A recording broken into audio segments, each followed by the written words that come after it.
السلام علیکم، اوانتی تروی لاگ میں خوش آمدید۔ ایک نئی معلوماتی ویڈیو کے ساتھ ایک دفعہ پھر حاضر ہوں بھائی۔ یہ میری ویڈیو جو ہے تیتر کے بچوں کی خوراک کے متعلق ہے کہ بھائی تیتر کے بچوں کو کیا خوراک دینی چاہیے تو وہ صحت مند رہتے ہیں اور ان کی پرورش اچھی ہوتی ہے۔ بھائی مجھے تقریباً کوئی 12-13 سال ہو گئے ہیں تیتر رکھتے ہوئے، اور آج تک میں نے تیتر کبھی بھی فیڈ پہ نہیں پالا ہے۔ 1 number feed, 2 number feed, 3 number feed, 0 number feed.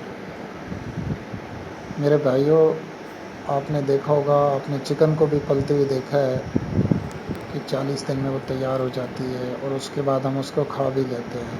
اس کا چلنا پھرنا بھی آپ کو پتہ ہوگا۔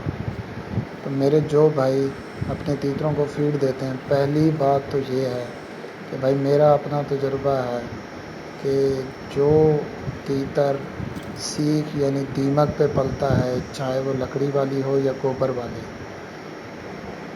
اس پہ جو پلتا ہے اس کی گروتھ کچھ اور ہوتی ہے، اس کا باڈی سٹرکچر بہت زیادہ مضبوط ہوتا ہے بمقابلے جو فیڈ پہ پلتا ہے۔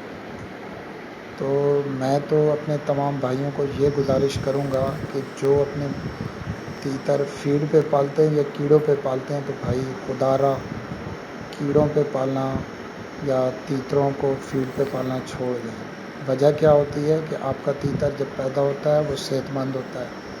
آپ 1 مہینہ 2 مہینہ جب اس کو فیڈ کھلاتے ہیں تو تیتر اندر سے کمزور ہونا شروع ہو جاتا ہے، اس کی قوت مدافعت کم ہو جاتی ہے، بیماریوں کے خلاف لڑنے کی جو صلاحیت ہوتی ہے وہ کم ہو جاتی ہے۔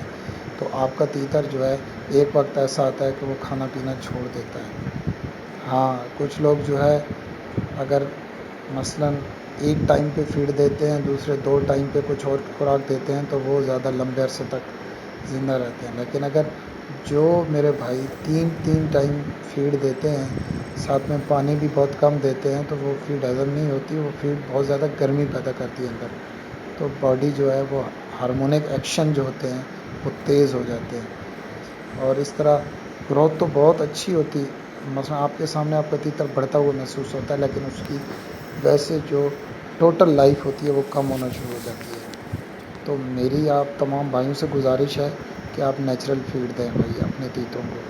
اگر آپ کے پاس سیگ یا دیمک نہیں ہے تو آپ اس کو ابلا ہوا انڈا کھلائیں، آپ اس کو کھیرا کھلائیں، آپ اس کو پالک کھلائیں، آپ اس کو دودھ میں بھگویا ہوا دال کھلائیں یا دودھ میں بھگویا ہوا باجرہ کھلائیں۔ ویسے دال گرم ہوتی ہے، لیکن جب آپ اسے بھگو کے رکھتے ہیں تو اس کی وہ تاثیر گرم اتنی نہیں رہتی، یا باجرہ جو ہے ویسے گرم ہے لیکن آپ اسے پانی میں بھگو کے رکھیں، آپ اسے دودھ میں بھگو کر کھلائیں تو وہ اتنا گرم نہیں ہے۔ آپ اپنے تیتروں کو فروٹ کھلائیں، کیلا کھلائیں، سیب کھلائیں، یہ تمام چیزیں کھلائیں، نہ کہ آپ اپنے تیتروں کو فیڈ کھلائیں۔ فیڈ کھلا کے آپ اپنے تیتروں کو ظاہر سی بات ہے اندر سے کمزور کر رہے ہیں۔ تو میری جو خوراک ہے، میں تو بھائی سیدھی عام سی خوراک دیتا ہوں۔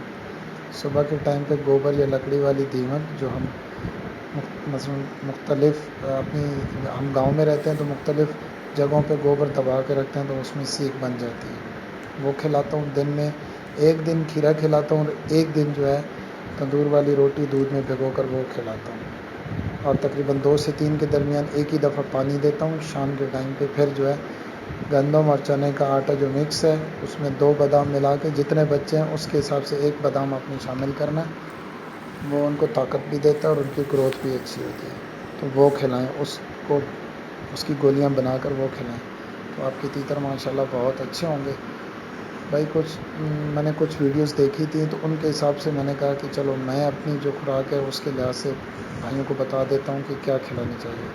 آخر میں تمام بھائیوں سے گزارش ہے کہ اگر میری یہ ویڈیو آپ کو اچھی لگے تو میرے لیے دعا کیجیے گا، اپنے پرندوں کا بہت سارا خیال رکھیے گا، اور آخر میں ہے میری ویڈیو کو لائک کریں، سبسکرائب کریں، چینل کو سبسکرائب کریں، اور گھنٹی کے بٹن کو دبانا نہ بھولیں، کیونکہ اس سے کیا ہوگا، آپ کو میری نئی آنے والی ویڈیو ملتی رہیں گی۔ اللہ حافظ، انشاءاللہ زندگی رہی تو پھر ملاقات ہوگی۔